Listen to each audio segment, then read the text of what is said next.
একদিন ইমাম হুসাইন নবীজিকে জিজ্ঞেস করলেন, না বলুন তো আপনি বড় নাকি আমি বড়? তখন নবীজি বললেন, আমি বড়। ইমাম হুসাইন বললেন, না আমি বড়, বলুন আপনার বাবার নাম কি? আল্লাহর রাসূল বললেন, আব্দুল্লাহ। ইমাম হুসাইন বললেন, এই তো আমার বাবার মতো বাবা কি আপনার আছে? আমার বাবা হলো আসাদুল্লাহ, সমস্ত কাফেরদের জন্য সিংহ পুরুষ। এদিকে নবীজি আশ্চর্য হয়ে ভাবছেন বাচ্চা কয় কি। তখন আবার জিজ্ঞেস করলেন, বলুন আপনার মায়ের নাম কি? তিনি বললেন, আমেনা। হযরত হুসাইন বললেন, আমার মায়ের মতো মা কি আপনার আছে? আমার মা হলো জান্নাতের সমস্ত নারীদের সর্দারিনী আমার মা। এবার জিজ্ঞেস করলেন, নানা বলুন তো আপনার নানার নাম কি? তিনি বললেন, আব্দুল ওয়াহাব। ইমাম হুসাইন বললেন, এবার মানুষদের জিজ্ঞেস করুন আপনার নানাকে কয়জনে চিনে? আপনি আমার নানার মতো নানা কি পেয়েছেন? আমার নানা যাকে সৃষ্টি না করলে আল্লাহ কিছুই বানাতেন না। আমার নানা সাইয়্যিদুল আম্বিয়া রাহমাতুল লিল আলামিন সাইয়্যিদিনা মুহাম্মাদুর রাসূলুল্লাহ। আমার নানার মতো নানা কি আপনি পেয়েছেন? তখন নবীজি মুচকি হেসে ইমাম হুসাইনকে বুকে টেনে বললেন, হুসাইন আজ আমি তোমার কাছে হেরে গেলাম।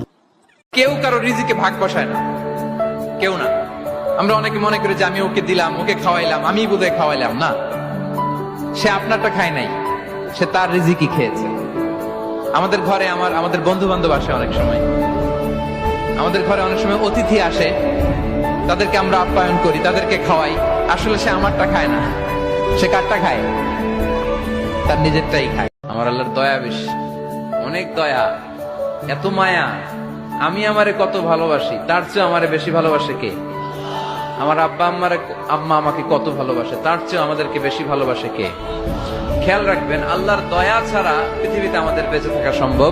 আল্লাহকে স্মরণ করে যারা কাঁদতে পেরেছে তাদের জন্য সুসংবাদ। ওই চোখ জাহান্নামের আগুন দেখবে না যেই চোখ দিয়ে আল্লাহর ভয়ে, আল্লাহর স্মরণে অশ্রু প্রবাহিত হয়েছে।